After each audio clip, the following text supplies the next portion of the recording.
Inspiration, aspiration आणि action अशा त्रिसूत्रीवर आधारित हे पुस्तक आहे.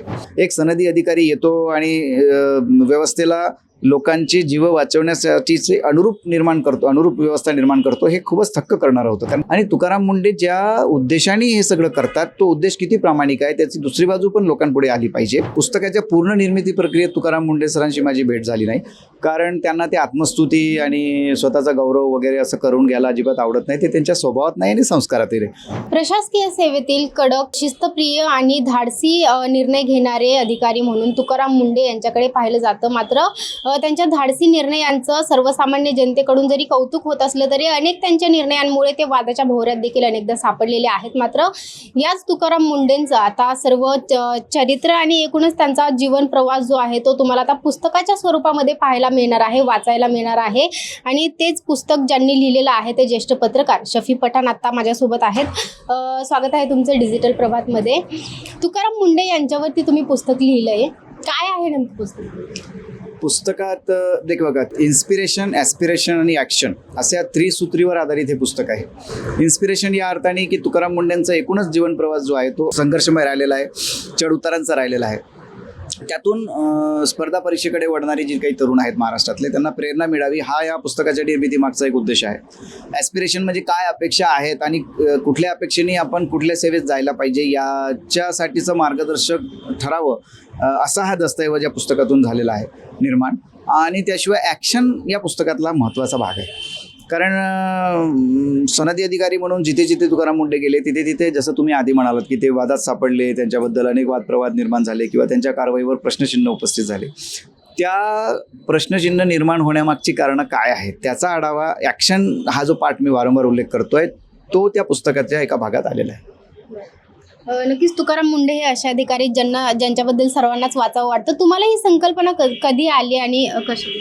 मी मूळचा नागपूरचा आहे, 25 वर्ष माध्यमात होतो, 5 वेगवेगळ्या दैनिकांमध्ये काम केलं. हे दैनिकात काम करत असताना मी बातमीदारी करत असताना पहिल्यांदा तुकाराम मुंडेंना त्यांची कार्यशैली जवळून बघितली. कारण ते नागपूर जिल्हा परिषदेला पहिल्यांदा CEO म्हणून आले होते आणि ते ज्या स्टाईलनी काम करायचे किंवा ज्या तत्परतेने आणि ज्या प्रामाणिकतेने आपल्या भूमिकेला न्याय द्यायचे ते मी अतिशय जवळून पाहिलं पत्रकार म्हणून.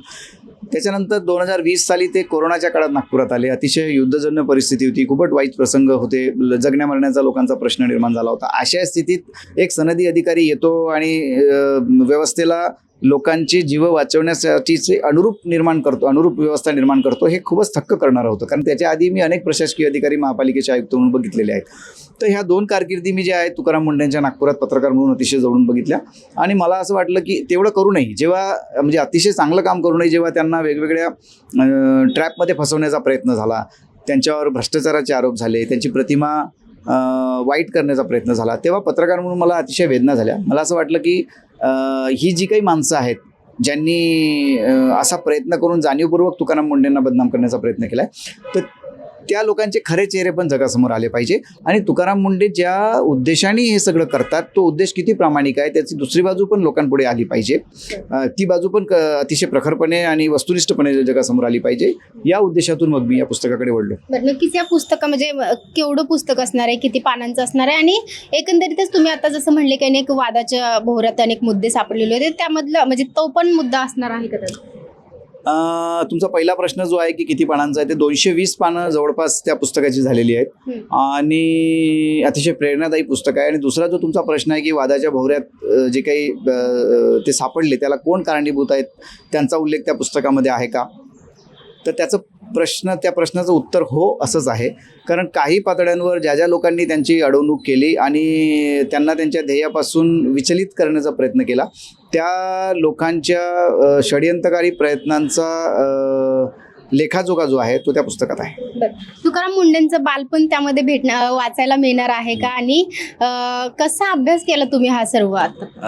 बालपण त्यांचं खूपच म्हणजे ज्या वयात लहान मुलं TV बघतात, क्रिकेट खेळतात किंवा आणखी वेगवेगळे त्यांचे छंद असतात त्या वयात तुकाराम मुंडे शेतात नांगरणी करत होते. म्हणजे ते 3ऱ्या वर्गात होते. त्यांची उंची नांगर धरण्या इतपत नव्हती. त्यांच्या हनुवटीला ते नांगराचा दांडा लागायचा. ते हे सगळं असं जखमी व्हायचं. उन्हाळ्यात कडक झालेले जे ढेकळं आहेत शेतातले ते त्वचेला घासायचे, त्वचा सोलून निघायची, इतकं प्रचंड कष्ट त्यांनी शेतात उपसलेलं आहे. असं त्यांचं बालपण राहिलेलं आहे. आणि मी ते कसं केलं तर मी त्यांच्या गावाला गेलो. ताडसोना म्हणून त्यांचं गाव आहे, बीड जिल्ह्यात बीड शहरापासून एक 15-20 किलोमीटर अंतरावर आहे. तिथे मी बरेच दिवस मुक्कामी राहिलो. तिथल्या काही त्यांच्या बालपणातल्या मित्रांशी भेटलो, त्यांच्या नातेवाईकांशी भेटलो, त्यांची शेती पाहिली आणि त्यातून जे काही ऐवज हाती आला त्यातून मग या पुस्तकाची निर्मिती झाली. कधीपासून हे पुस्तक लिहायला सुरुवात केली आणि ज्या काळात तुम्ही पुस्तक लिहित होता त्यावेळी तुकाराम मुंडे यांच्याशी तुमची भेट झाली का? जवळजवळ 1 वर्षाचा कालावधी हे पुस्तक लिहायला लागला. पुस्तकाच्या पूर्ण निर्मिती प्रक्रियेत तुकाराम मुंडे सरांशी माझी भेट झाली नाही, कारण त्यांना ते आत्मस्तुती आणि स्वतःचा गौरव वगैरे असं करून घ्यायला अजिबात आवडत नाही. ते त्यांच्या स्वभावात नाही आणि संस्कारातही नाही. पण माझा उद्देश प्रामाणिक होता की हे पुस्तक जगासमोर आलं पाहिजे. याच्यात अनेक चांगल्या गोष्टी आहेत. त्यानंतर जसं मी आधी सांगितलं की तुकाराम मुंडे सरांचे जे मोठे बंधू आहेत अशोक मुंडे, यांना मी अप्रोच झालो, त्यांच्याशी संपर्क केला. त्यांना सांगितलं की सर तुमच्या मदतीची मला गरज आहे, काही इनपुट मला तुमच्याकडून लागतील. त्यांना माझा उद्देश कदाचित प्रामाणिक वाटला असावा. त्यांनी मला मदत केली आणि त्यातून काही ऐवज माझ्या हाती आला आणि मग या पुस्तकाची निर्मिती झाली. पुस्तकाची आव्हानं निर्मिती प्रक्रियेत एवढीच की डिटेल्स मिळवायला, जे काही इनपुट्स मिळवायचे होते तिथे मला जरा अनेकदा अडचणी यायच्या, कारण थेट तुकाराम मुंडेंशी बोलायची सोय नव्हती. मग अशा स्थितीत जे काही मधले स्रोत आहेत त्यांच्याकडून ते काढावं लागायचं आणि त्या स्रोतांवर विश्वास ठेवायचा का, हा माझा मोठा प्रश्न होता लेखक म्हणून मग त्या वेगवेगळ्या पातळ्यांवर त्या स्रोतांनी दिलेली माहिती तपासून पाहिजे. ते फारच आव्हानात्मक. तुकाराम मुंडेंना माहिती आहे का तुम्ही पुस्तक लिहिले? हो, अर्थात. नंतर शेवटच्या टप्प्यात जेव्हा पुस्तक पूर्ण झालं तेव्हा मी त्यांना सांगितलं आणि त्यांनी काही भागावरून नजर फिरवली. त्यांना त्या लिखाणातले जे काही संदर्भ आहेत ते वस्तुनिष्ठ वाटले. त्यामुळे ते काय म्हणजे त्यांनी काही कौतुकही केलं नाही आणि द्वेष म्हणजे रागही केला नाही किंवा त्यांनी काही असं त्यातल्या त्रुटी शोधल्या नाही. त्यांना कदाचित ते चांगलं वाटलं असावं असं मला वाटतं. म्हणून त्यांना मी जेव्हा विनंती केली की सर तुम्ही प्रकाशनाला या, त्यांनी ती विनंती मान्य केली. मला असं वाटतं की त्यांच्या विनंती मान्य करण्यामध्येच या प्रश्नाचं उत्तर दडलेलं. कधी होणार आहे या पुस्तकाचं प्रकाशन आणि वाचकांना काय? 17 जुलैला संध्याकाळी 5 वाजता टिळक स्मृती मंदिरामध्ये म्हणजे टिळक रोडवर या पुस्तकाचं प्रकाशन होत आहे.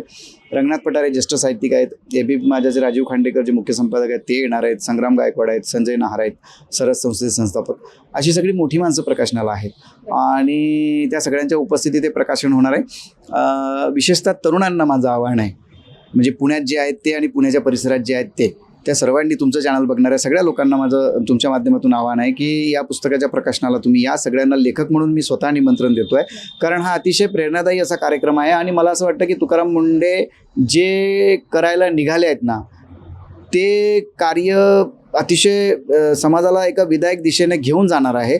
तर त्यांच्या पाठीशी उभं राहण्यासाठी, त्यांना खंबीर साथ देण्यासाठी आणि तुम्ही जे करताय ते योग्य आहे असं दर्शवण्यासाठी तरी तरुणांनी आणि समाजातल्या वेगवेगळ्या वयोगटातल्या लोकांनी या कार्यक्रमाला यायला हवं अशी लेखक म्हणून माझी अपेक्षा आहे.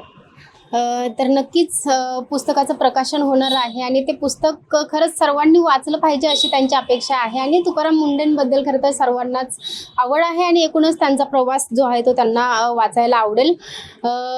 पुण्याहून स्नेहल निमगिरे, डिजिटल प्रभात.